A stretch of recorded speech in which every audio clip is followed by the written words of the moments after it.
Well, Mr. Chairman, a lot of things going on, but nothing more important than attending your committee meeting. Well, good. Thank you. Thank you for allowing me to be here. I'm going to make it very simple for you. Our budget is on page 4, and we're here to support the governor's recommendation. He's recommended that we be allowed to fund 8 vacant positions, and if you remember some previous meetings that we told you at that time we had more than 140 unfunded positions in the department. These that we're asking that you approve of the governor's recommendation are sorely needed in the department to keep up our excellent work we try to do in all phases that we're involved in. Some of those affect things like chicken flu, food safety, like the recalls that we've been involved in. We've been overwhelmed. If you've heard about our work in the field of animal industry, if people don't feed their animals, we have to get involved. All of this takes manpower, and we've been stretched out. Matter of fact, we stretched out that if anybody got some generosity, can tell us where we can get some more funding, we could use it. But we're here today to ask that you approve the governor's recommendation. The only thing that's not on this, and his recommendation, is $2 million for expansion of the Atlanta State Farmers Market. And as we've told you in the past, it doesn't cost, it pays, because we recapture that funding over a period of 10 years annualization. If you sell 20-year bonds, you get first 10 years pays the bonds off. The next 10 years goes straight into the state treasurer. All the money we collect on the farmers market goes into the state treasurer. The Atlanta market now is putting over $5.2 million into the state treasurer, and we think this makes good sense to keep expanding where people need the room to do business. They bring jobs, they bring commerce, and they bring money in a final analysis to our state.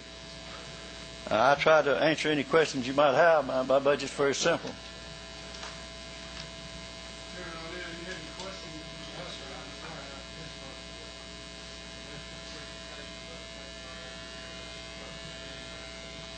I think the part you may have missed is the fact that we're here supporting the governor's recommendation.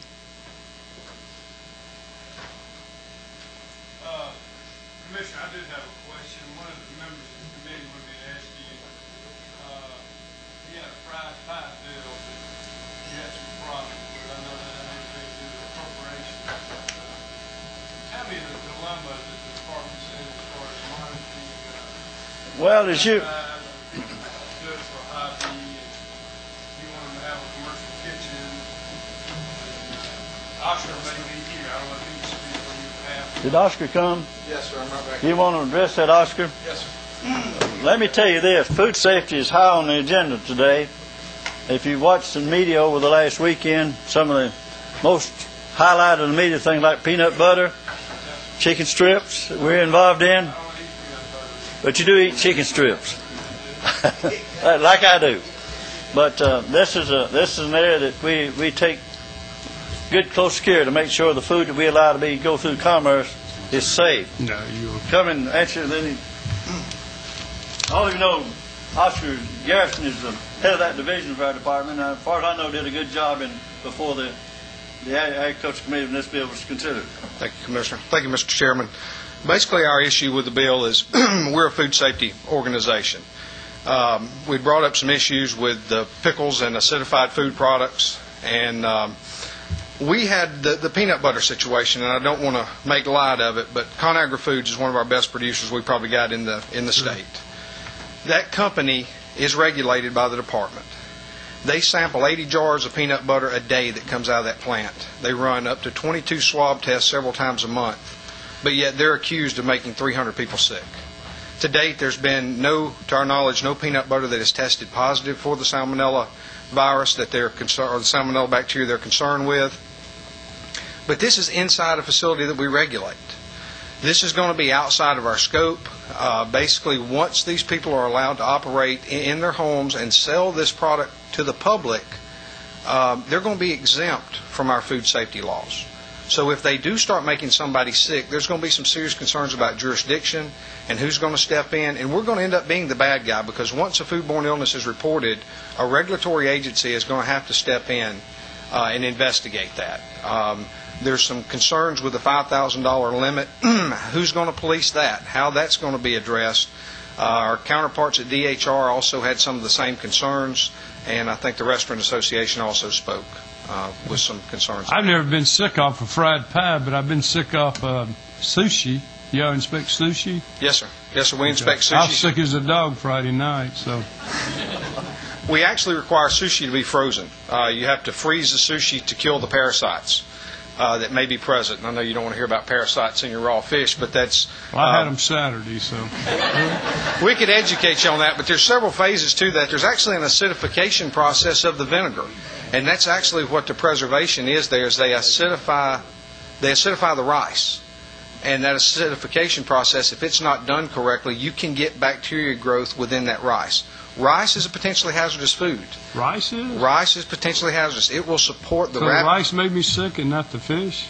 More than likely, that is a big possibility if it was not acidified properly. Yes, sir. Because what happens, a rice product actually produces Bacillus cereus toxin. And no matter if you reheat it, if you cook it again, once that toxin is present, you can't eliminate it. So if they cooked the rice and held it before it was acidified, that toxin actually formed there because it was being held at an improper temperature. The Asian culture has never looked at rice as being a potentially hazardous food. But if you cook rice and set it out on the counter and it's not held at a proper temperature, the starch in there is an excellent median for the growth of these type of bacteria and pathogens. And that's where we're concerned. You know, we don't want to speak against mother and apple pie here. You know, the bill has good intent. And, you know, that's what I was trying to portray. Mm-hmm. If it was just, you know, people baking cakes and those type things who are not regularly in the business, but whenever people start doing things outside of their area of expertise, dealing with food products, right, and the pathogens that we're dealing with are constantly changing. Mm-hmm. If you would ask me 2 weeks ago if we would have salmonella outbreak associated with peanut butter, I would have bet you every dollar I had in my pocket that it wouldn't have happened.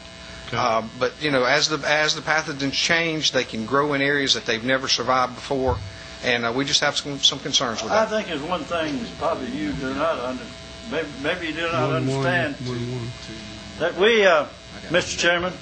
Yes, sir. We amended our law a few years back to allow charitable organizations to carry on cake sales and fundraising projects for the individual institution. Yeah. So this is really a bill. Are we going to have a commercial enterprise out there competing with other commercial enterprises that has to come under inspection, and they would be exempt? We think it's bad policy. Okay.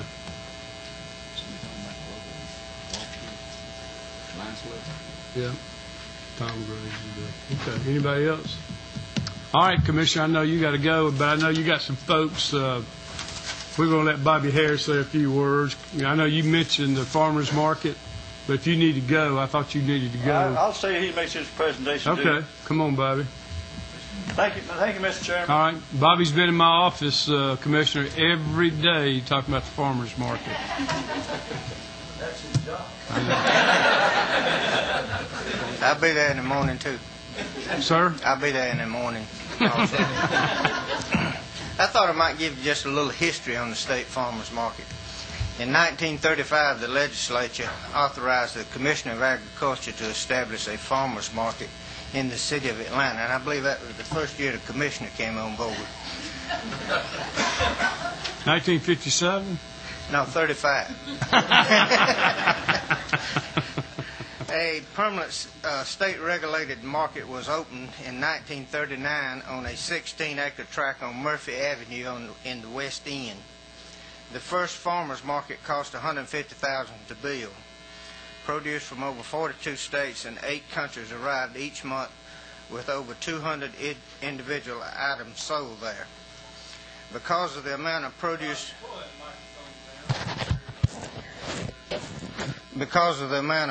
needed to feed servicemen during World War II and the boom years following the war, the market began to outgrow its location.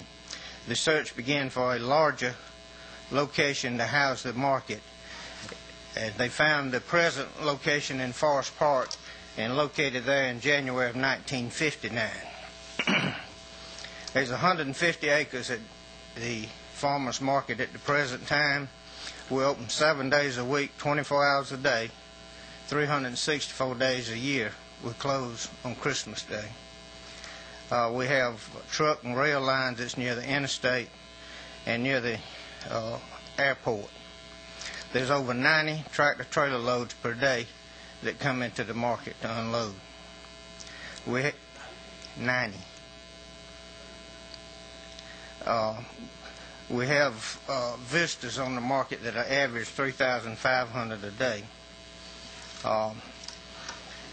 We submit back into the state treasury about $6.5 million this past year, and we ask you to, if you could see fit, to issue us a bond for $2 million for repairs.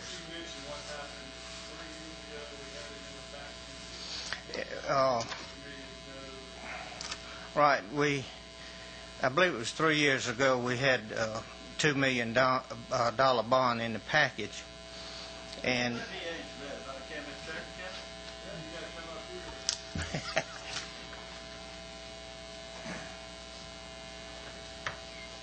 I think I've told you in the past, I'm on the Georgia Finance Investment Commission.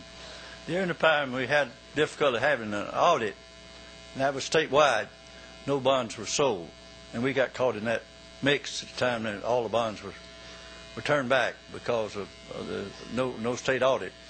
There was a feeling that if you started issuing bonds without a good, clean audit, it might have adverse effect on the interest rates for our state. And we've always taken pride in the fact that we have the highest rated for bonds of any state that I know of in the union. yes, thank you. Appreciate it. We have the former Representative Mike Snow that wanted to make some comments. I just want to reaffirm, You need to come to the mic up here, Mr. Mr. Chairman, Snow. we appreciate y'all, and I want to reaffirm what Commissioner and Bobby Harris had to say about the farmers market. Very important to us. We would appreciate your consideration in that regard. And also, a couple of weeks ago, Dr. Lee Myers was up here talking to you about the budget request for the new Division of Agriculture and Food Defense. Very important to us, very important to the state. It's sapping a lot of our resources by diverting to this particular area. And we do need that Agriculture Manager 3 and Operations Analyst 2 and that Administrative Assistant 3 positions, and the Agriculture Manager 3 would be very important to us. And Dr. Myers is here, and Sherry Forster, our Budget Analyst, Physical Officer for the department's here. But we would appreciate y'all trying to help us with that. Very, very important to us. Do you want Dr. Sears to make any comments? Dr. Myers? Excuse me, Myers. She's certainly more eloquent and a lot better looking than me, Mr. Chairman, so if you don't mind.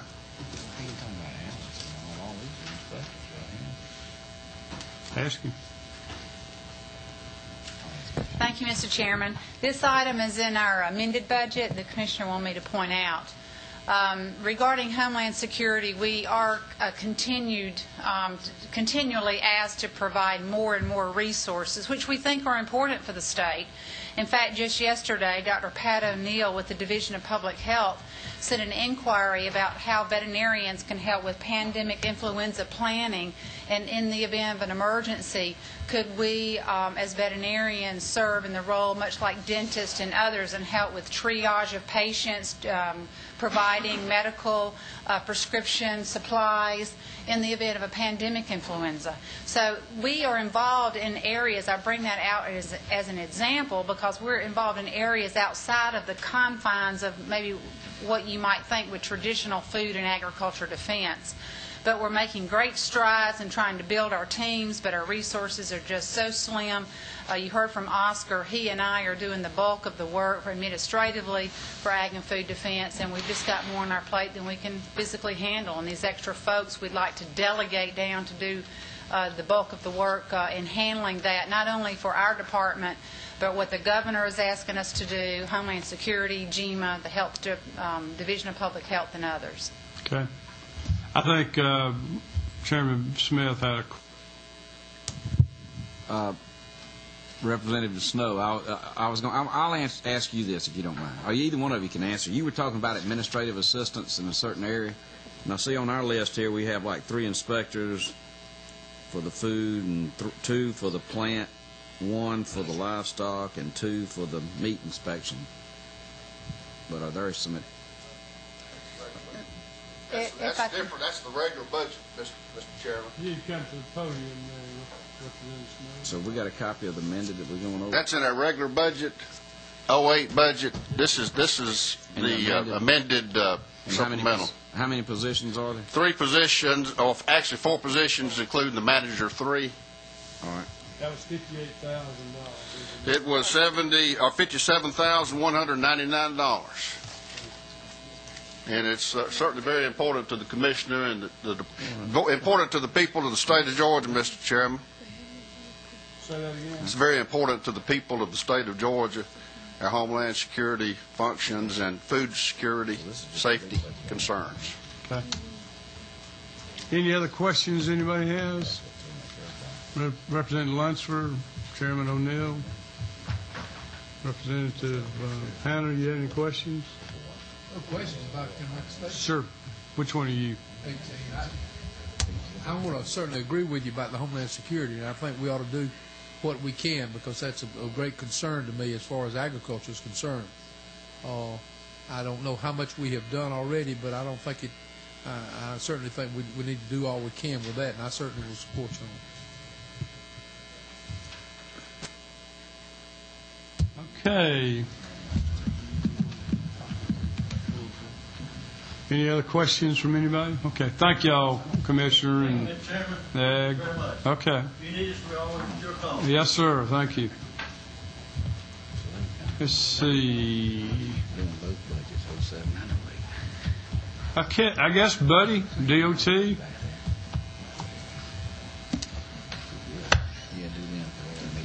Thank you, Mr. Chairman.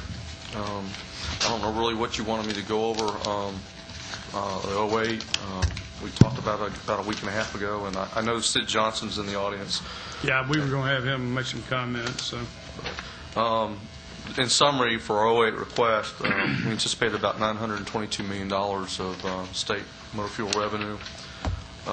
When taking out the debt service for both the GO bond and the State Road Toll Authority bond debt service, as well as our general operation and matching the federal funds, that left us with roughly about $107 million that we distributed between LARP, off-system road construction, and another $21 million for most needed. We have the handouts. We can give them again to, and I apologize. All right. Keisha will hand out on page 2, summarizes our motor fuel collection anticipation and what we plan on spending.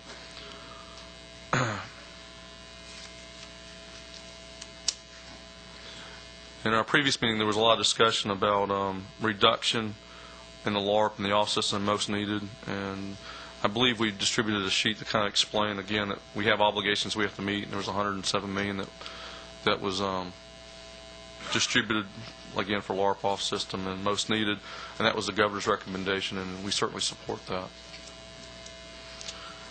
And as far as GO fund request, we asked for the intermodal and freight rail salaries for current positions.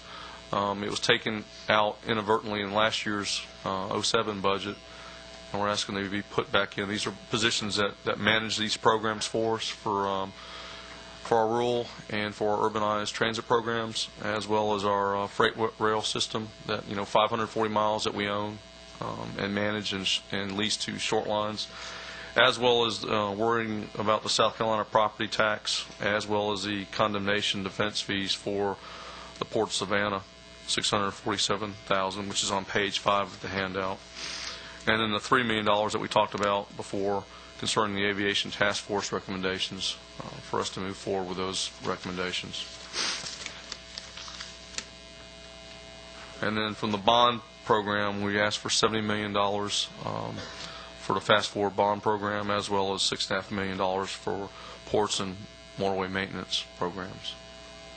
And I would like to say that Chairman Smith's Committee next week. We plan on having an overview of Fast Forward and the bond program. So I would encourage any of those that aren't on the Transportation Committee to maybe an opportunity to be educated. Todd Long, our pre-construction director, will do that, and he presented it to our board and did a really good job with that. Anybody have any questions or comments? Buddy, I do have, you got one, Bobby? Go ahead, Bobby. I know you've done this once, but I want to go through it again if you don't mind, buddy. Sure. The $7.9 million reduction in LARP funds. Yes, sir. LARP is a very important program to us in rural Georgia, as I'm sure it is to everyone. And I guess I understand you saying that the $7.9 million needed to be moved to somewhere else within DOT. Is that basically it? Well, if you look on page 2 again of this handout, the very first 4 items are the ones that we have to do. We have to pay off our debt service on the first 2 items for bonds. We have our general operations, which is basically maintaining the system we got with our resources, the rents, the salaries, and everything else. And then the matching federal funds, we're anticipating that we're going to need $288 million to match the federal funds from the federal motor fuel tax to work our program. So those 4 items really are, I hate to say it like this, but non-negotiable. So what left us is $107 million. And that's not to say that if we don't have additional revenue, much like our 07 amended budget, if we go above that $922 million that's on the bottom of that page, we can certainly increase LARP back up even higher. And on page 3, kind of shows a summary of what we spent on off-system local government assistance over the last 6 years.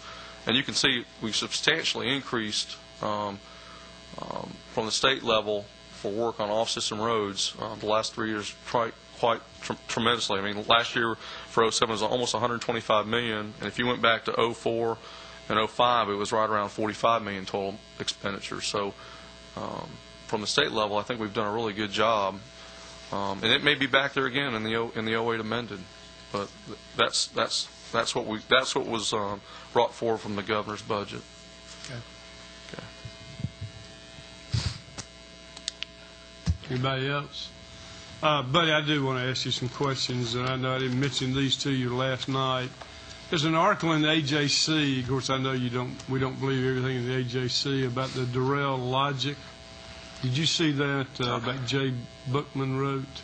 No, sir. About how much we own all the tracks and how much little dollars are being collected on these leases. I know that's important to Representative Hanna down in South Georgia and stuff, but I haven't personally had somebody check on those numbers, but I wouldn't doubt what was printed was correct. Certainly, we paid some money for those rail lines to make sure the short lines were still able to operate and promote economic development, and that was the intent of that program, and that's what it is. Okay. What if, Earl, do you know anything about the rail lines? Do you want to comment since? Yes, I think that article was fairly accurate. It is accurate? We have a list and a schedule we can provide you of all the lines we operate and the lease payments annually. And we could probably give it to you over the last 5 or 10 years, if you like. You said in 2006 we collected $191,834 from the leases. That's pretty accurate, yes, sir. And we spent $6.4 million this past year. Yeah, and that program is not just the operation, the O&M of that. That's for doing rehab as well as some acquisition. How do you come up with the leases? How do you come up with the value of what you lease them for? I know it's economic development, especially in, looks like down in Cordell and Americus, and I guess over to Representative Hanna's area, I guess, but southwest, southeast, and then there's some in northwest. What we do is we actually do an analysis of the line itself. We look at how many users are going to be on there, whether it's manufacturers or some type of industry on there. We look at not only the amount of anticipated freight, but we also look at the number of trains that would be running in a given period of time. So we try to do a calculation, but to tell you it's strictly scientific would not be 100% correct, because you have to look at the ability for someone to pay. Because a lot of times when we're taking over these lines, they're not being taken over because they're the most efficient and economic to operate. These lines that we're taking over to make sure that we continue providing access to these factories and industries, these are dog lines that the railroads normally are dropping. So they're non-profitable. So, we have to factor that into our calculations. So, it's what the market will bear usually in those cases. So it's as much a market analysis as straight out freight that the railroads would be doing for their analysis. I noticed in the 2008 budget request, and I guess the paper is accurate, that we're going to spend $13 million for rail work, and that includes a $4.8 million to upgrade the hog line and Senator Hill's area. We had it, I believe, that in the 07 amended budget. I don't believe it's in the 08. Well, the paper's wrong then. Yeah. Okay. Okay. Well, it'd be nice to have, you got some other information on it. It intrigued me because of what we're spending and what kind of return we're getting. I know it's viable for industry, from Vidalia to where, Bobby? Vidalia to, that's not in your area, though. To Cordell and Hester and Midville. Yeah. Yeah. And a lot of times when we do upgrades, Mr. Chairman, we do that to increase the speed on the line, because, again, it's the return to get somebody to operate for us. And, again, they've got a real small margin of profit. We also look at that as well for an operator to go ahead and run this line for us. A lot of times, just to be able to run lines, to be compliant with federal guidelines, we have to do some upgrades just to maintain service. And out of all the 540 miles, they're all leased out. So. Okay. Well, I thought it was interesting what the chairman, Mike Evans, said. He said he thought it was ridiculous what we were spending on in the return we're getting, but he did retract that, I think. So. Yes, sir. All right. Anybody else? I have one other comment, buddy. I didn't mention this to you. I-75 from down above Valdosta to Tifton to Ashburn to, I can't remember. What is the deal on those contracts down there? What's going on? I know I've been going down there 3 or 4 years.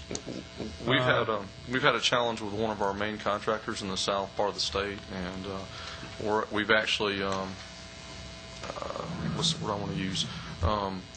Took back their contract and handed it over to the bonding company, and the bonding company's about to provide us a schedule on how to get those projects back on track. Hadn't that been going on 4 years? It seems like that project's been under construction probably 3.5 to 4 years, and we've really had the struggle in the last 12 months, not only on those jobs but other jobs that same contractors had, and we've had to default them on at least 7 projects to date, I believe, and there'll be a couple more, but that contractor has been working with their primary bonding company on all their other projects to try to get those projects back on schedule as well.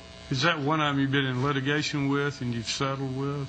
That is one. We have a couple litigations with that contractor on claims and issues related to pavement performance on other projects that were already completed. Is that Douglas Asphalt? Yes, sir, it is. Okay. Sure. Go ahead. Yeah. What % would you say that project's completed? 20, 50, 70? Oh, no, it's right around. I mean, basically, we got one layer of asphalt, some guardrail left to do, and some other minor shoulder work that we've got some safety concerns, and we're working trying to get that safety work done so we can at least open up the three lanes in each direction. So as soon as they get somebody assigned to take over that project, hopefully in a few months we can have that.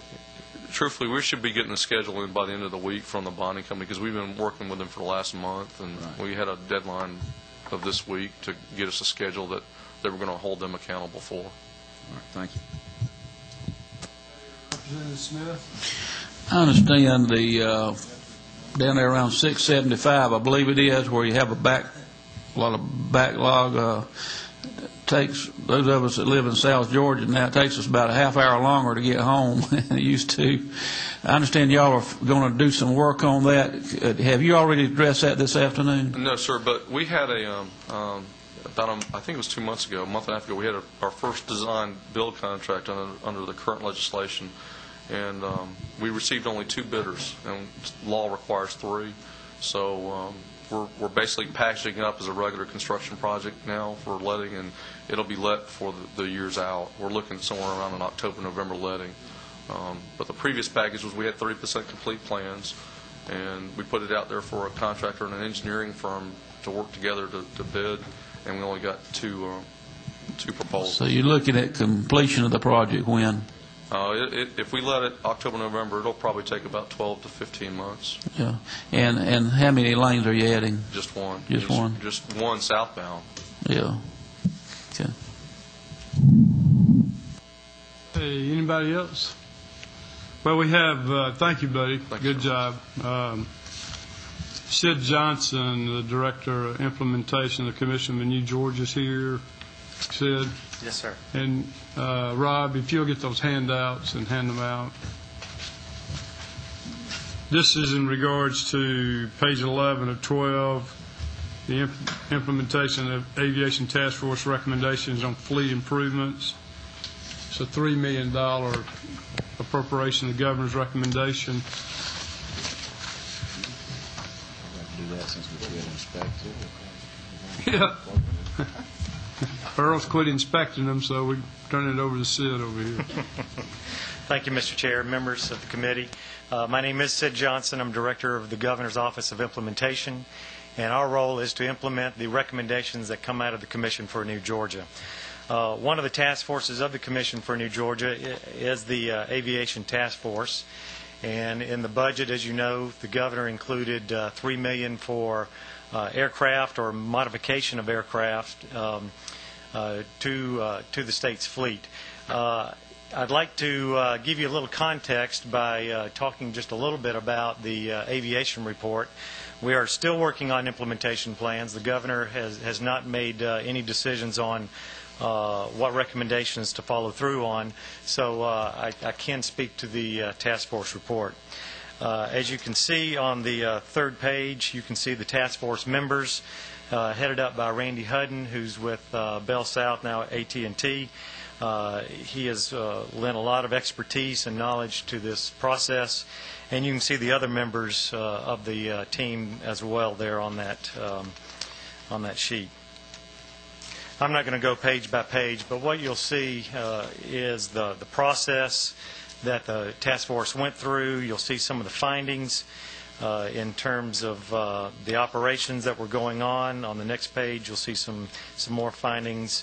You'll see the current hangar aircraft locations across the state. There are 18 facilities across the state. And then about midway, and I apologize that these pages are not numbered, you'll see the task force recommendations. And it did recommend that we consolidate operations and we align the fleet, facilities, and missions kind of to cross-utilize the assets that we have, use them more efficiently and more cost-effectively. Establish a consolidated fleet and facility plan that speaks to the cross-utilization, as well as refurbishing the economic development gateway, which is at the Fulton County Airport. And then you can see some other recommendations there as well. They recommended that we reduce the number of hangars from 18 to 9 and realign some of the aircraft according to mission there at the back. Very last page. That is a very, very brief, it doesn't do it justice, but a brief overview of what the task force was looking for. The $3 million, well, let me back up. The fleet right now is it's older than it needs to be. Don't hold me to these numbers, but about 19% of the fleet is over 30 years old, and 59% of the fleet is over 20 years old. So you can see it's aging quite rapidly already. So the $3 million is just a drop in the bucket of what our need is. We certainly could justify more, but we're just not at the point, the governor's not at the point where he knows exactly what aircraft to get in this plan. But hopefully late summer, we'll know exactly what we want. Representative Forrester. When you talk about reducing the hangar locations, you're talking about rent, basically, aren't you? In some cases, the state owns most of them, if I remember correctly. So we're going to sell off these? That would be an opportunity, yes. Okay. And I noticed on your map here that there wasn't a location in northwest Georgia or northeast Georgia. Is there, we have GSP Post up there in Calhoun and Whitfield. Is there, was there a reason for that? No, and the current hangar locations, as you see, we've got Gainesville there, and that's South Middle. I'm sorry, I'm northwest. I'm right there at the Tennessee line. Right. Northwest. And they should have coverage from a State Patrol standpoint. I can't speak to specifically where that comes out of, probably Kennesaw. And Gainesville. The other issue there is forestry coverage, and I believe they have a contract to cover that area of the state. So I think they're getting adequate coverage right now. Okay. Thank you. Mm-hmm.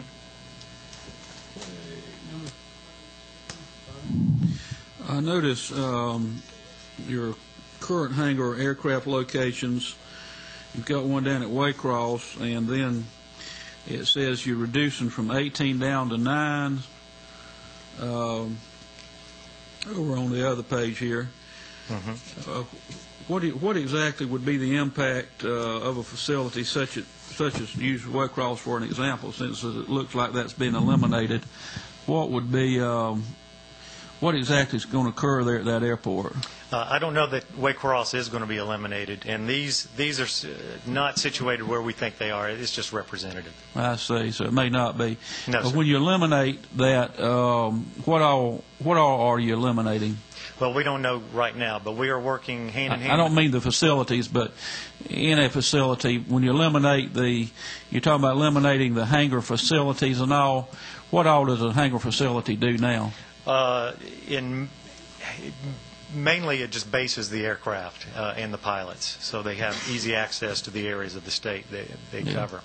What we'll do now is we're working hand in hand with the 4 or 5 agencies that have aircraft operations to ensure that coverage would be maintained in the new plan. And so basically we'd be relocating the aircraft and the pilots, and if there's any maintenance associated with that. I'm trying to remember what maintenance facilities would be moved, and I don't know that there are. Currently, down in southeast Georgia, there's not any really down there except Waycross. So you got St. Simon's on the far east over there, and then Camilla and Albany. I would hope somewhere in that southeast section you'd still have one. Yes, sir. I think all 3 of those you mentioned are surviving. But again, no decisions have been made, and we're still working on that. It said, just for a point of clarification, the $3 million is needed for what? To modernize the fleet. That's the best way to describe it. Yeah, how many, and are we going to trade out? Are we going to sell the old planes or helicopters on eBay? Or whomever we're going to sell them to and buy new aircraft? Or Exactly. We don't know the combination of those items, but all of that is in the mix. How did y'all come up with $3 million? How did y'all pull that out of the air? Well, we have existing resources. We think we're going to sell some aircraft, get some resources, and we just thought you look at aircraft, it could be anywhere between 12 to 16 million. 3 million made up the difference. Okay. Clark Howard says about I'm 2 years old. You tell him that. What number are you? Clark Howard says buy your vehicles 2 years old. Yeah, airplanes too. So you get That's the right. best deal, and you know, it's in pretty good shape. And there's a long line for 2-year-old aircraft, too. Yeah, sure. Okay, any other questions? All right. What number are you? Thank you, Mr. Chairman. I'm kind of curious about something, I mean, just for anecdotal information. Eastman, Georgia, you're showing you have 18 aircraft and 2 helicopters there. Why so many in Eastman and no place else? That's the aviation technical college down there, and so they have several aircraft for various uses as part of the curriculum. Thank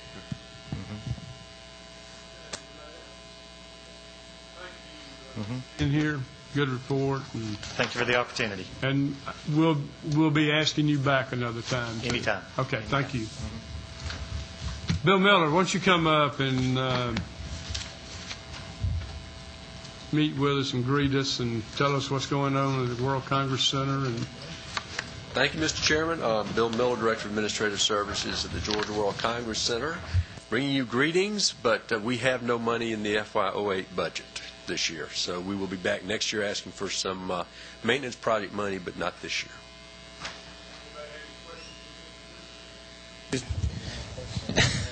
Well, if you'll hold on, I'll tell you. This past weekend I was down there, and y'all had that. My niece was over at Cheer Sport. 70,000 cheerleaders there. Correct. Y'all done an outstanding job of running that. And in ballpark figures, I was trying to figure out while I was there, how much roughly does, if you're going to rent the whole facility out, do you know? No, I can find that out for you, Representative Roberts. Very rarely, in fact, Cheersport didn't rent the whole facility out because we had other events there. Right. Bronner Brothers took up Building A, and I think Cheersport was in B and part of C. Depending, we have a projection schedule of how much it costs to rent exhibit hall space. We charge $1.65 a square foot to rent exhibit hall space. Meeting rooms vary, and it depends on the commitments you might make for food and beverage. If you say you're going to generate $1 million worth of food and beverage, in some cases we will waive the rent. So we do have that ability to negotiate. I will tell you just briefly that our rate of $1.65 is one of the highest in the country, but most of them are around $1.50, $1.55. But if we sell that space at $1.65 to a trade show, they usually charge the exhibitors 20 times that much to come set up their floor space. So when we jump it up a dime, they're going to jump it up $10. So the show management. So it's not that big an issue. No, I mean y'all done a great job too. Thank you. So in our area in Catoosa County, some local commissioners have defunded our over the next couple of years our colonnade, which is the teeny tiny version of the Congress Center. I'm assuming that this year you're not requesting any money because you've made money this year. Sometimes you make money years, and sometimes you have non-making money years, and we're here to support you and keep you because you guys are a big economic development engine for the Atlanta area. So this year, I guess you guys made money. We did ask for some bond money, but there were no recommendations made on that from the administration, the governor's office. So we will be coming back next year with those requests. But we're not asking you to add anything to the budget this year. You did give us money last year for maintenance projects. Just quickly, so you'll know, we came out this last fiscal year with a net operating surplus of about $5 million. We were expected to lose $1.5 million. We got a windfall from Hurricane Katrina, pardon the pun, but about 10 of their trade shows rebooked to Atlanta, and that made the difference for us. But even this fiscal year, we're expected to lose money in the end. We'll probably break even or make a little profit because we'll try to cut expenses, and we try to book additional business. But those big trade shows we get, they can book 15 years out. We can tell you today we're booking shows in 2015 and 2020, which is amazing. But very few businesses will do short-term, like what they did for Hurricane Katrina. They'd already been locked into New Orleans when they had the hurricane. New Orleans begged the other cities, including Dallas, St. Louis, Chicago, please take our shows if you can help them out. we happen to have the space available. Some of the other centers were booked and couldn't take them. So it was lucky for us in that sense, but that was just a one-time shot. Now, does the Congress Center ever do any kind of research for statistical, for the economic impact of the Atlanta area that you could show to the committee here? I will give every one of you the copy. It's actually done every year by the Terry School of Business at the University of Georgia. Mr. Gravely and our executive director just 2 weeks ago before the Senate Economic Development Subcommittee made a presentation to them at their request on the dollar impact of our center. Last year it was somewhere in the neighborhood of $2.5 billion that the World Congress Center generated in terms of economic benefits statewide, and it's indirectly accountable for 35,000 jobs. But this is according to the University of Georgia. This is not our study, but I'll get it for you. Yeah, and also ask them to specifically show the sales tax portion. They do. That came to this. This is about an 8-page, very thorough analysis of what the economic development impact is. And would you be willing to come up to my area to help explain that to my commissioners so they won't... Sure, Representative Forrest. To help them see the forest, because the trees are in their way right now. Be glad to do that. Thank you. And explain to everybody here that this was not a setup. I just had some good questions for you, and you hit them out of the park. Okay. Anything else, Mr. Chairman? Anybody else? I do have a question. Bill, what problems do y'all have right now? I know I went to the boat show, and of course the boat show was on the western side of the Congress Center. I mean, it didn't bother me, but what is the biggest challenge y'all have? I know booking conventions, revenue, other than that, but as far as the infrastructure, what's the biggest issue you have? Our biggest issues, and the ones we'll probably come back and talk to you about next year, is Building A itself is 30 years old. Actually, it's now 32 years old. Building B was built in 1985. We have historically funded the maintenance of those buildings through our operating budget. And last year, for the first time, we came to the General Assembly and said, we need money to replace escalators, air handling units in our Building A that we just don't have the resources to pay for anymore because the market's gotten so tight in the convention industry that the state looks to us and says, don't lose money. That's the number one mantra the state has. And the last time the World Congress Center asked the state for operating money was 1985 when Building B opened. So we have to make sure we balance those books. But in the past, we have been historically responsible for finding out a way to pay $3 million for escalators. Our days of being able to do that are cutting way down into our ability to operate. So now we're coming to you guys and the governor's office saying, for Building B and Building C, we're going to need new roofs. Not Building C, that's brand new, but we're going to need new roofs in Building B. We're going to need carpet replacement. Probably escalators in Building B are going to get old, and we'll be asking y'all to help fund those. Building C, is that where the boat show was? It is. That's our newest one. That opened in 2002. Okay. How much money are you looking for next year? Oh, well, we haven't started working on the next year budget yet. I mean, we'll be doing that. 5-year bonds, 20-year bonds? 20-year bonds. Okay. Mr. Chairman, were you asking about maybe installing some moving sidewalks like at the airport because that C is so far to walk? I enjoyed the walk. It just took it didn't bother me, but I knew there's some folks it probably would be an inconvenience. Moving sidewalks might be an idea. I know y'all got a lot of other groups to hear from, but just briefly, traffic control is always an issue. All of you suffered the experience a few weeks ago when we were booked with the poultry show, and Phillips Arena, which is not part of our campus, just happens to be there, had Donald Trump in for the day with 24,000 people, and they started at 9 o'clock and ended at 5. It took me an hour to drive 1 mile. Yeah. You saw where APD said, and DOT both said, we just slipped up. We didn't see it coming. We forgot about it. We didn't warn people. That's always an issue we're dealing with in terms of big trade shows, is how can we get cars to and from without shutting the city down. That's what I was asking about on Building C, is you have a parking lot on the west side, but in order to get into the entrance, you had to come around to the front. I didn't see any of the entrances. One of the things we did install 44 what we call loop road signs about 2 years ago, where it tells you the easy way to go if you're going to Building B or going to Building A, because they are so far apart. And the worst thing you like to have happen is folks going 1 year to the Southeastern Flower Show in Building A, and the next year they move it to Building C and nobody knows it. So we asked the shows themselves, please broadcast to your attendees and on your websites which of our buildings your show is going to be in, and highlight the parking nearby. For blue lot and yellow lot, Building C is perfect, but it's terrible for Building A.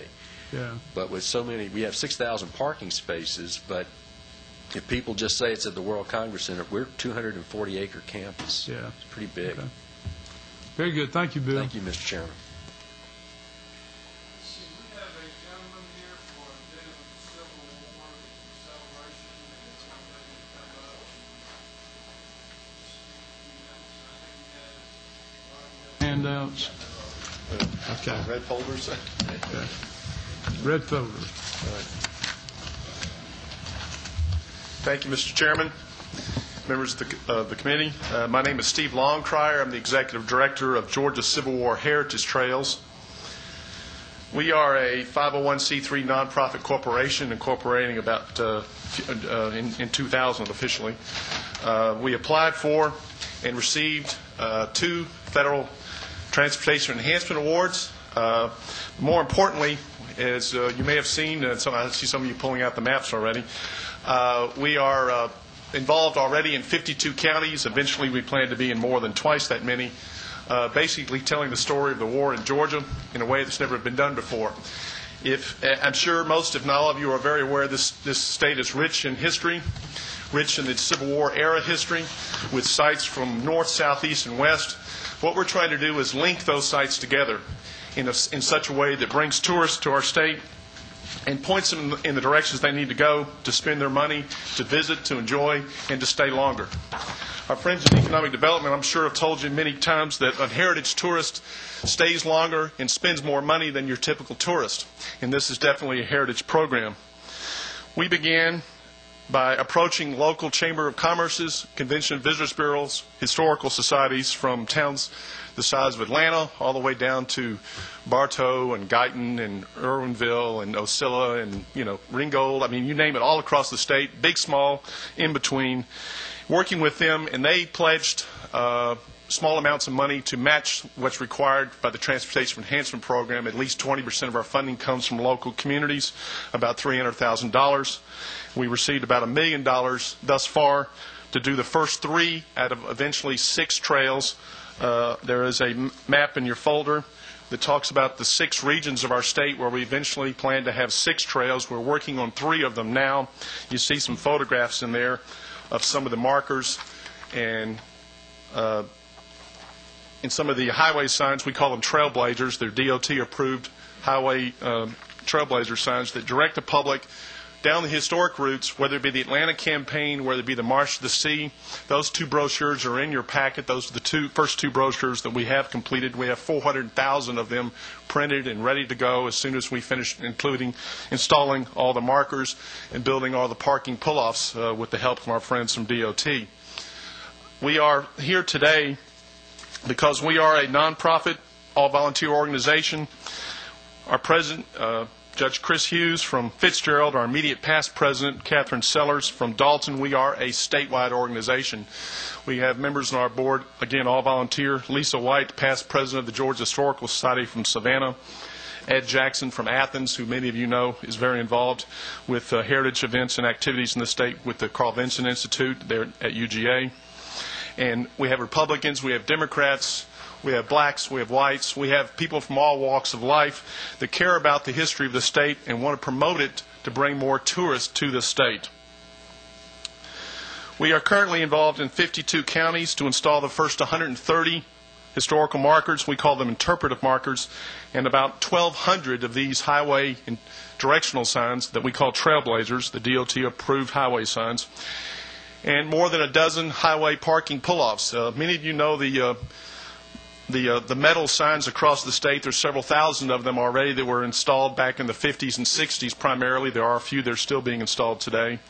But most of them, unfortunately, are placed in places where there's no place to park, where our program allows us to be able to build parking pull-offs for tourists, whether it be tourists or school groups, to be able to park safely and to be able to get out and enjoy learning about the history of our state. As I mentioned, we have the statewide brochure, or the statewide map that indicates all 6 trails, and we're working on the 3 of them now. But with the sesquicentennial coming ahead, beginning in 2011, with the federal highway funds being limited to construction only, and we have a number of expenses that are involved with engineering, with some of the pre-engineering work that needs to be done. We have asked asked that we be considered to, through the Department of Economic Development, a request of $500,000 in the FY08 budget, and with a supplement of $100,000 in the FY07 budget, that would allow us to expedite our work, would be able to complete it, to be able to do all the parking pull-offs, to be able to do all the engineering work. And at the risk of sounding a little bit self-serving, I am the only full-time person in this organization. We have a great board that works very hard, but when you're having to do everything from talk to nearly 100 jurisdictions across the state already, and about that many more in our plans, to doing all the clerical work, we could use a little bit more clerical help to be able to relieve me, to be able to do the more important jobs that are necessary to be able to coordinate a truly statewide program. After installation, we don't anticipate the need for further federal, state, either federal or state funding, because all the local communities have agreed to pick up the tab to help us maintain the program, to be able to repair the signs, to be able to repair the markers when necessary, to reprint the brochures. So we don't anticipate, or I don't anticipate, being back before this committee anytime in the future to ask for maintenance funds once the markers are installed. But this is a tourism program. Virginia has done a very great job. In 1995, they began with a program very similar to what we're doing, and we've learned from their experience, and we think because of the mistakes they've made, hopefully we're doing it a little bit better than they did. But just to show you what they did, they began with what we call a driving trail from near Richmond, the capital, out to a place called Appomattox, where Virginians think that's where the Civil War ended. Well, we all know the war ended in Irwin County, but we need to tell that story. We need to be able to tell that story better by linking the sites all the way down from the northern end of the state, all the way down to the sea. And Sherman didn't take I-16 to Savannah. He took the back roads. This is going to benefit the big cities, but it's really going to benefit the small towns. When you link together sites with small towns and middle-sized towns that unfortunately don't see many tourists, and be able to tell their story and be able to bring people to their attractions in such a way that's never been done before in this state, this program has been a huge success in Virginia. In Virginia, they now have a statewide program. They have 5 trails all the way across the state, hundreds of markers, and their estimates are as high as $500 million a year in new tourism dollars. The one town alone on that first trail, Farmville, Virginia, population 2,000. In the first year, their revenues went up over $1 million in a town of 2,000 people, just from that one trail. So that's the kind of thing we're talking about doing here in Georgia with the impact. But we're asking for help to be able to expedite our efforts, to be able to do it fully rather than part way, and to have it ready for the sesquicentennial, the 150th anniversary, statewide, not just these first 3 trails, but all 6, by the time that observance begins in 2011. Who is your representative, Stephen? My state representative? Yeah. It's your chairman of this committee, of the Appropriations Committee. That's what I thought. I'm from Evans. Okay, good. Anybody have any questions? Well, I think the big thing that he's emphasizing is going to help all the small communities. And isn't that what I heard you say, yes, sir. Stephen? And a lot of impact in the small areas where Sherman marched or whatever went on. Well, if you've seen the Atlanta campaign brochure that I think all of you have, we have about a dozen markers in Atlanta, and it's certainly going to impact Atlanta. But there's so many things in Atlanta. I mean, look, think of the millions of people that have come to the aquarium. So I'm not going to stand up here and say we're going to make a huge impact in Atlanta. But we're talking about, Irwinville. We're talking about Ringgold. We're talking about Milledgeville in Middle Georgia. We can make a real impact there, because we've seen it in Virginia. We've seen it in other states. The handout towards the bottom, other states are doing the same thing now that Virginia did and that we're doing here. So we're not alone in this. They're all getting ready for the sesquicentennial on this. And the Economic Development Tourism Division have been great partners with us. We're working very closely with DOT on the installation of this program. And they've agreed to allow us to be able to ask for a request of $500,000 for 08 and $100,000 for 07 to be attached to their budget. If this committee and others, see fit. That's me, Mr. Chairman. And I would like to say, down in Jefferson Davis Memorial Park, down in Irwinville, there in Irwin County, invite all y'all to come down and spend some dollars down there on the way. But it is a great park. We are seeing that there's a lot more interest now, and there is a lot more visitors that's coming in, and anything we can do to try to help promote, I'm all for it. Thank you. Thank you. You know, we had a big fight on the floor of the House when we set this up a few years back over what to call your outfit, and the House originally passed it the War Between the States Commission. And then we got a lot of flack about it, and Murphy finally said, well, we better change it, so we went back to the Civil War. But I just thought I'd throw that in and encourage y'all to, as you're educating the people, that the Southern designation was the War Between the States, and let the folks know that there was two names to that war. Yes, sir. I totally agree with you that. In fact, there were probably about 50 names for that conflict. The late unpleasantness being one that comes to mind immediately.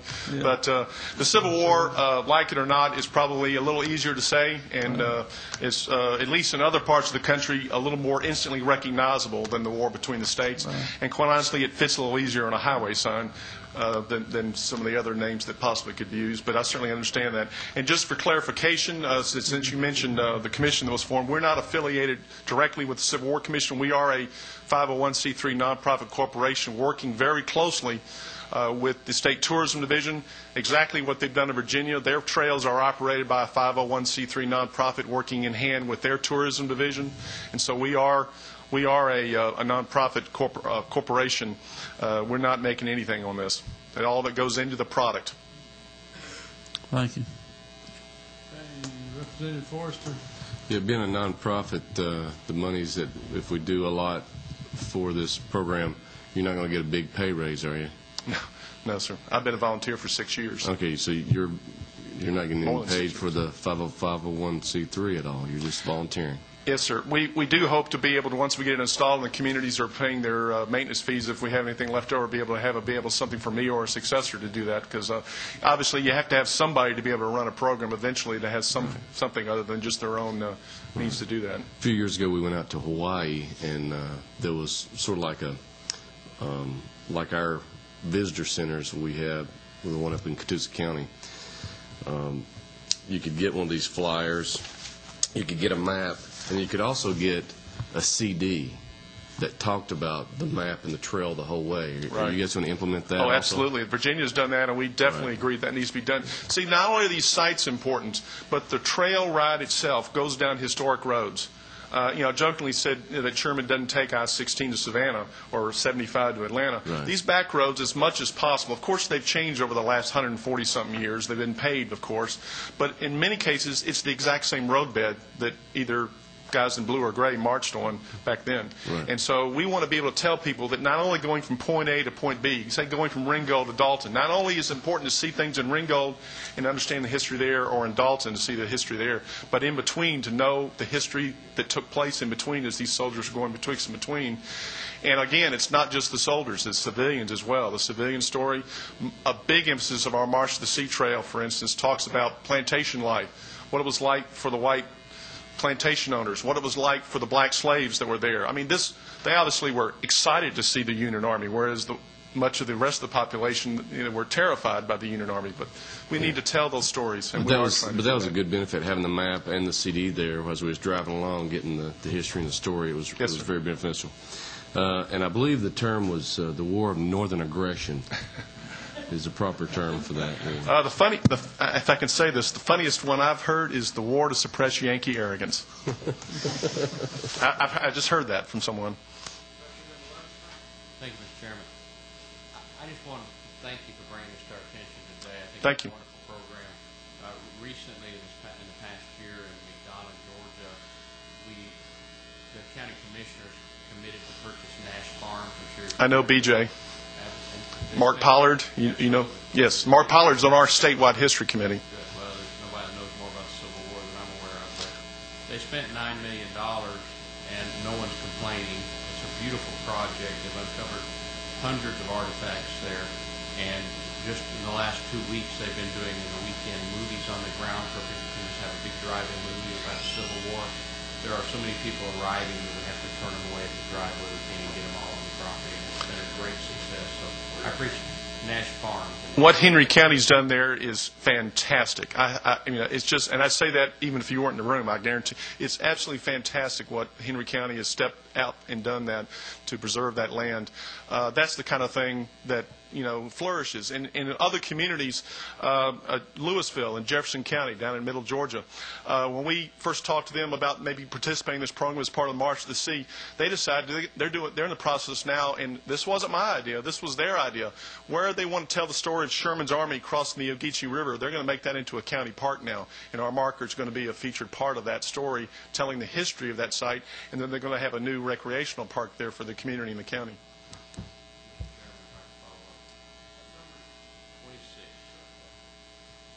Yes, sir. You may find this ironic and you need to call BJ or Mark Pollard. By the way, the final shot from the Civil War landed in 1936. There was a lightning struck the tree in front of Nash Farm, and there was a cannonball embedded in the tree. And in 1936, when lightning hit the tree, it blew the cannonball out and went through the hood of the Nash automobile. They still have the Nash automobile and the cannonball there on display. Golly. I hadn't heard that one. I might add, though, that not only we're working with great local people like Mark Pollard all across the state. I mean, Mark is fantastic, but there are people like him all across the state. We're working with the National Park Service. We're working with DNR and their state park service. We're not putting markers in the state and national parks, but we're leading people to the state and national parks. We're leading people to the Atlanta History Center, to the places like that, and especially in the small towns. Okay. Any other questions? Just point of clarification, you need $100,000 for 07 amended, $500,000 for FY08, correct? Yes, sir. That's what we're asking. Yes, sir. Then you come back in 09 for another $500. Okay. All right. Thank you. Good presentation. Thank you, sir. Thank you. Thank you. Let's see. I tell you, let me see who looks bored. John Keys, you look bored. Come on up here. Mr. Chairman, I'm never bored. Okay. Mr. Chairman, we've covered our, this is the 08 budget. What page are you on? Sir, I don't even know. I've just got the summary of our budget request, governor's recommendation. Community affairs, right? Okay. Yeah, I guess it would be under the community affairs budget for administrative purposes. It's an additional $297,000 from the 07 current level of $4.5 million, 43 full-time equivalent positions, which is no increase for 08 over the 07 levels, and that covers our operating costs. Mr. Stansel, our executive director, gave you a pretty good presentation a couple of weeks ago, I believe, in terms of our detailed operations. We've got 110 bus express coach, suburban commuter express coach fleet. Expecting about 17 more. They're on order. We've got 16 routes in service right now, covering 12 county service area, moving about 1 million boardings per year, people, about 500,000 people a year. So we're making a dent in the Atlanta traffic situation.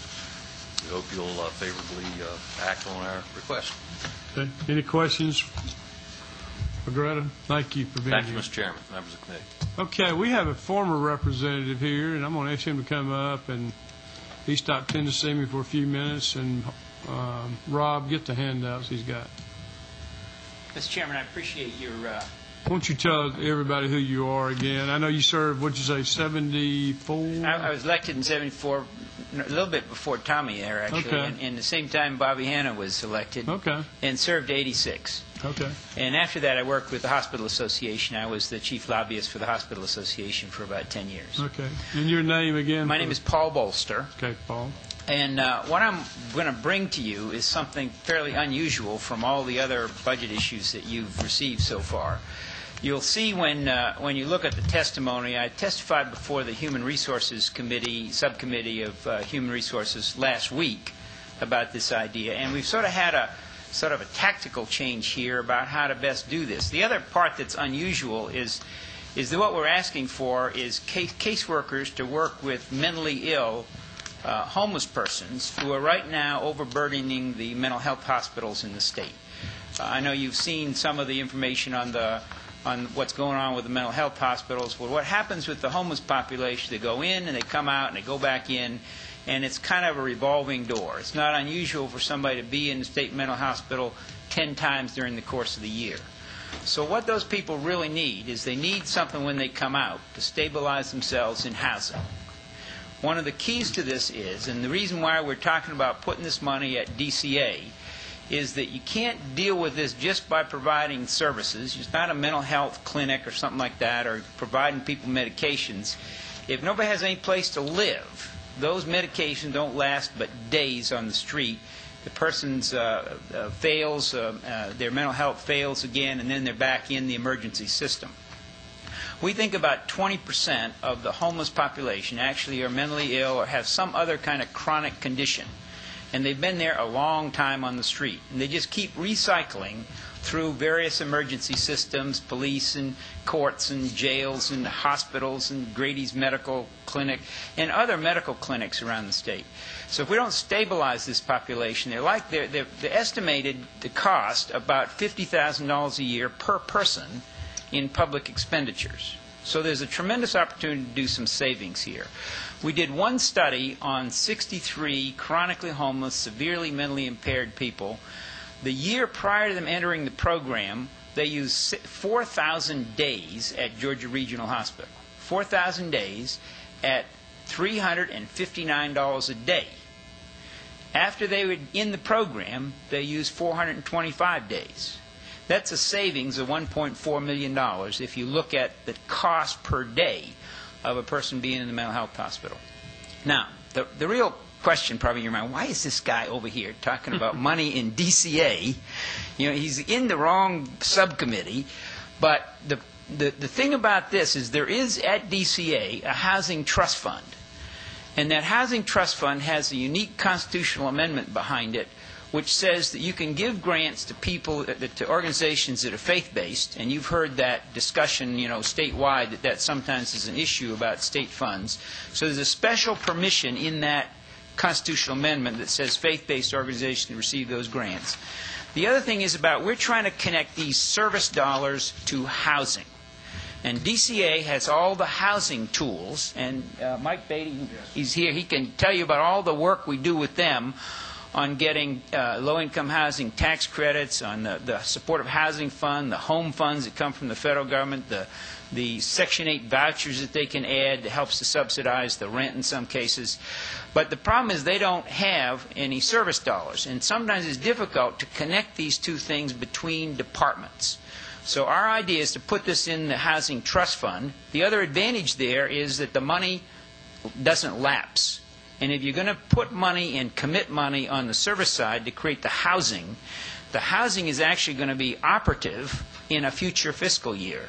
So you got to commit the service dollars on the front end. The key to all of this housing, which we would call supportive housing, in other words, affordable, but at the same time it has supports so the person can succeed in the housing. If we do that, we've got to commit the services up front. And that's been the problem that has held back developers under the tax credit program, under the home program, and all these other programs, because they can't figure out how to get the service dollars committed. So if you had both of these functions in the Department of Community Affairs, you would have all the ingredients of doing effective supportive housing. Now, the purpose of coming this year, is why this is urgent, is you got this crisis in the state mental health hospitals. We think this relieves that pressure significantly to keep homeless people with mental illness kind of rotating through. These are folks who have been on the street for years. They all have a disability. There also is a tourist issue. You know, I've heard everybody up here and talk about tourism. I figure that's an important thing to talk about. And tourists are put off by meeting homeless mentally ill people on the street when they come to Atlanta or other cities that are really focused on tourism. So we need to show that tourists that we're actually finding a way to solve that problem on the streets, as well as being humanitarian, and as well as saving huge amounts of public dollars. Housing is health care, and we can save millions of dollars if we get people housed. Even though it may cost a little bit to get that done, you're going to save millions of dollars in the emergency side because folks are accessing those services from an emergency point of view. I have with me Horace Sibley. Where's Horace is the chairman of the Regional Commission on Homelessness. That's 7 counties in the metro area, plus the city of Atlanta. He's a wonderful leader in the business community, and in the past helped to bring the Olympics to Atlanta back when. And if you want to have him to add anything, he'll be glad to do that. But I'd love to have some questions from you, because I know this is going to be kind of a shock to you that we're coming to DCA with service dollars. Got a question here from Representative Chairman Forrester. There's a movie out now called The Pursuit of Happiness. Seen it. You've seen it. Mm-hmm. In that movie, the gentleman and his son stayed at a shelter during the night, and you had to be there every day and out every day. Is this the type of facility you're talking about? No. We're talking about normal apartments.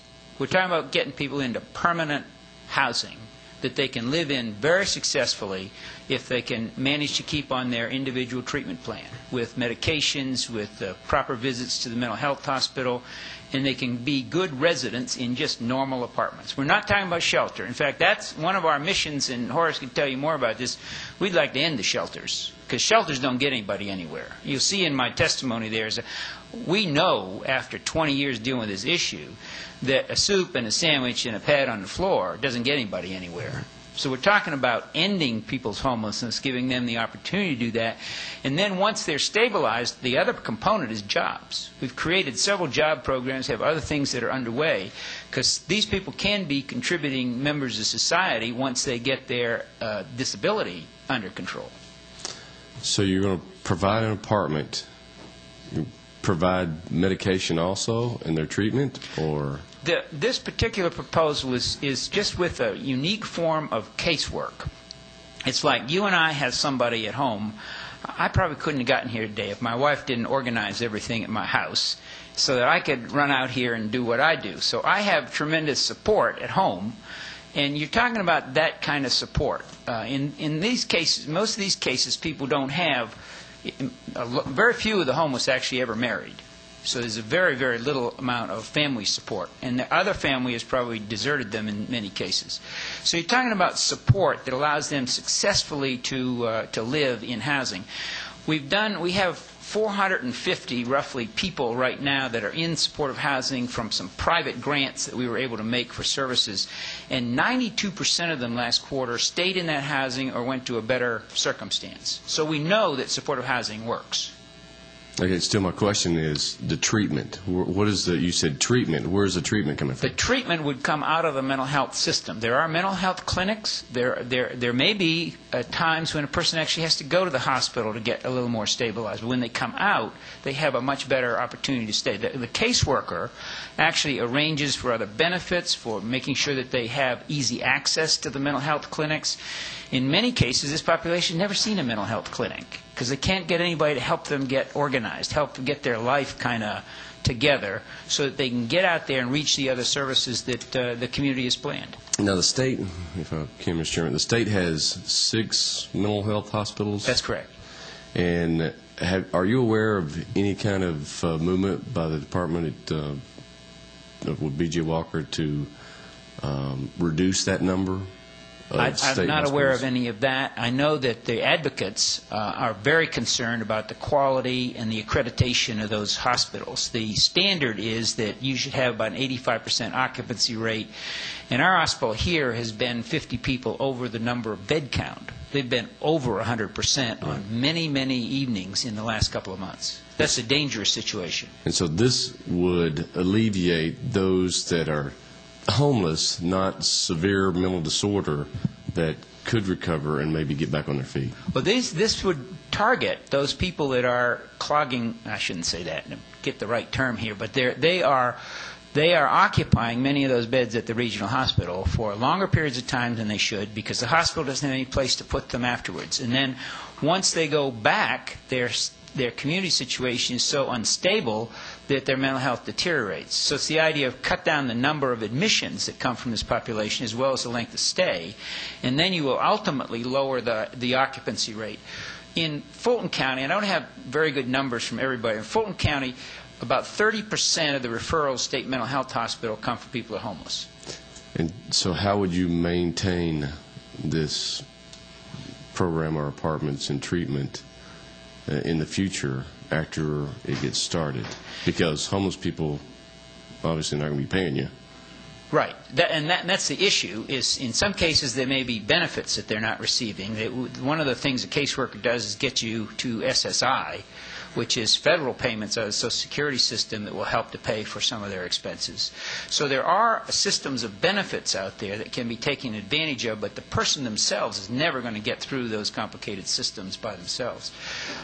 We think 75 caseworkers statewide will also show you maybe the potential savings of looking at this more in the future. Because if you're institutionalizing people that could be living in a normal apartment with a federal Section 8 voucher maybe helping to pay some of the rent, and with an SSI payment coming from the Social Security Administration, you have lowered your cost dramatically from a potential of $50,000 a year down significantly. So there are big savings here for lots of public institutions. Just one last point is that this issue is so difficult because it crosses all kinds of departmental lines. It doesn't fit just in one department. Okay. Got another question, 24J? If I'm reading this right, glancing through it here. So in other words, you're asking for $3 million. That's right. Annually. Yep. And with your breakdown and your analysis, you're saying that you're going to save the state approximately roughly 1.2 million? That was on a specific study where they brought in 63 people, gave them the intense casework they need, connected them to housing, and that study actually showed a reduction from 4,000 days at the hospital to 400 days. Now, that's probably a little optimistic that we could do that with everybody. I think my point is, in a way, if the state we will make sure that the people that use these funds are actually collecting great data that could then show those kind of savings. But that's an example. There are studies like this all across the country, and they vary from break even to 40 or 50% savings of the total picture of the cost.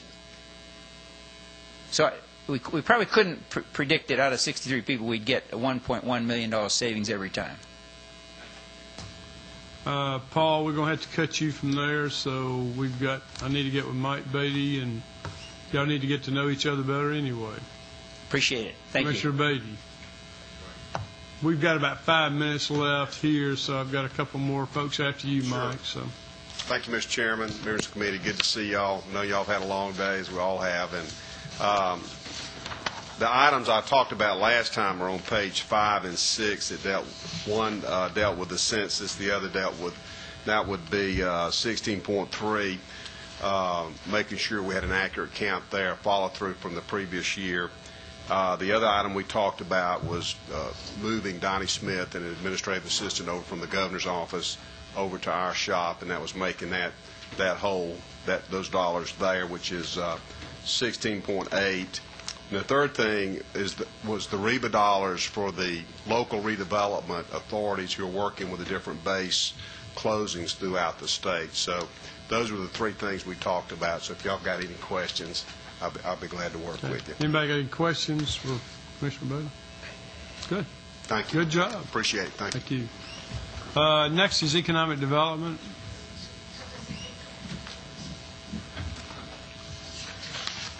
Mr. Chairman, I'm Chris Clark. I'm Deputy Commissioner for the Department of Economic Development.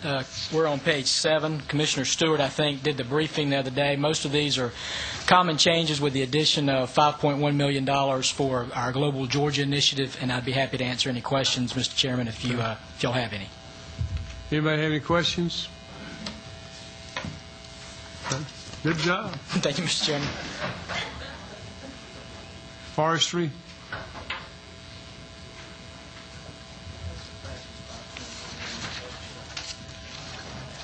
Yeah. Good afternoon, Mr. Chairman and committee. Robert Ferris with the Forestry Commission, and to refer back to Representative Forrester's comments earlier, I think our budget is pretty straightforward and easy to see the forest through the trees. We're here to support the governor's budget proposal and would be glad to address any questions that anyone may have. Okay. Anybody have any? I know we got. You want to ask anything, Joe? Okay. Thank you, Robert. Thank you. Let's see, who's the next one?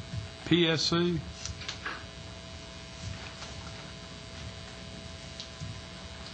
For you all that doesn't know, Bill Edge is fixing to be going shipped out to Iraq. When did you say March what? Yes, Mr. Chairman, March 16th is my last day here at the commission.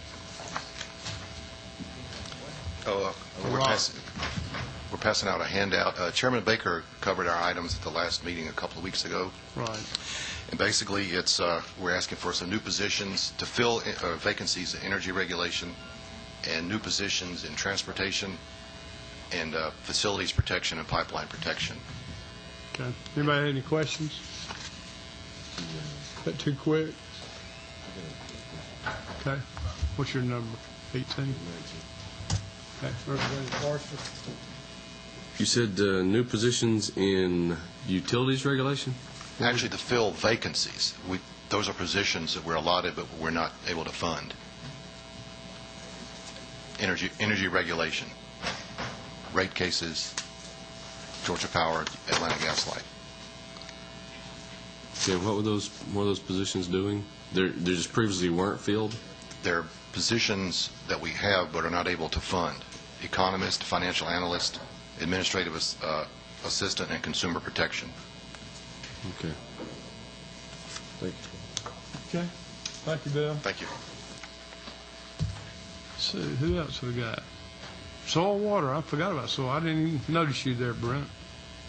Okay, Mr. Chairman. Only two items, Mr. Chairman. One is moving existing funds to purchase vehicles, and the other item was to change a fund source. No net change in the figures, but those are the only two items, unless you have any questions. Anybody have any questions? Okay. Good job. Thank you.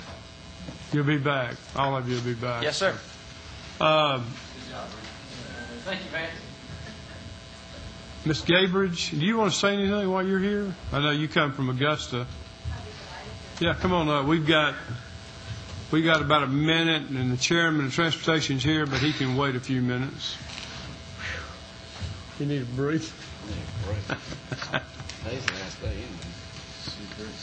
Yeah. Rob, hand that out for her. Ms. Gabridge is with the Georgia Medical Center Authority over in Augusta. In Augusta, and what I'm handing out, let me... Will you pull that mic to you a little bit? Okay. We have no request for 07.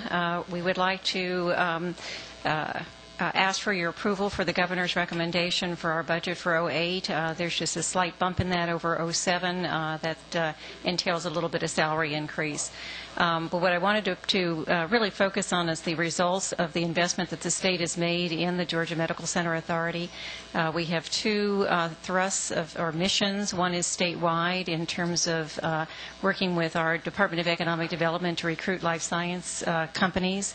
And also to develop a infrastructure in Augusta to support startup companies. And I think if you look at that list in the middle of the page, you'll see we're putting quite a partnership together, private, state, Medical College of Georgia, and One Georgia funds to fund the infrastructure of an incubator, the second incubator.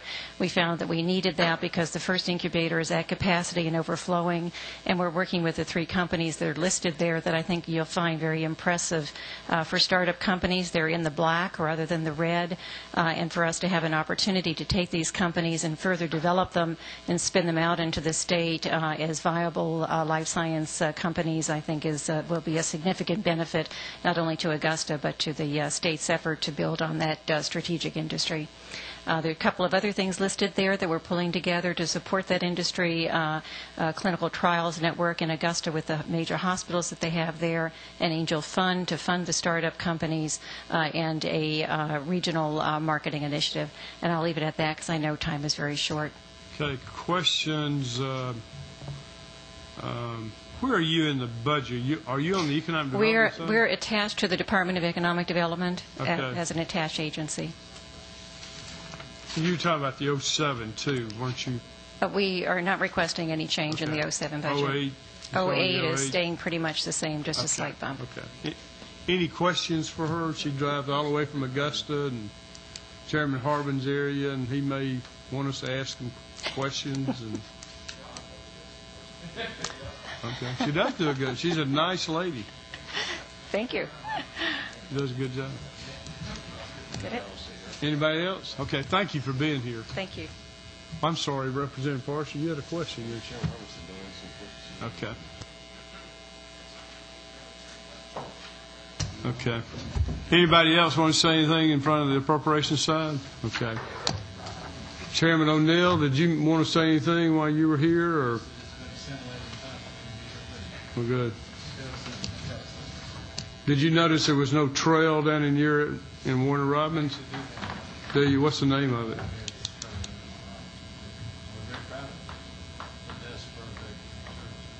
Is that the Larry Walker Parkway? Is that what they do? Just north of that? He never committed all the way to the sea. Okay. O'Neill cannon fodder. Okay.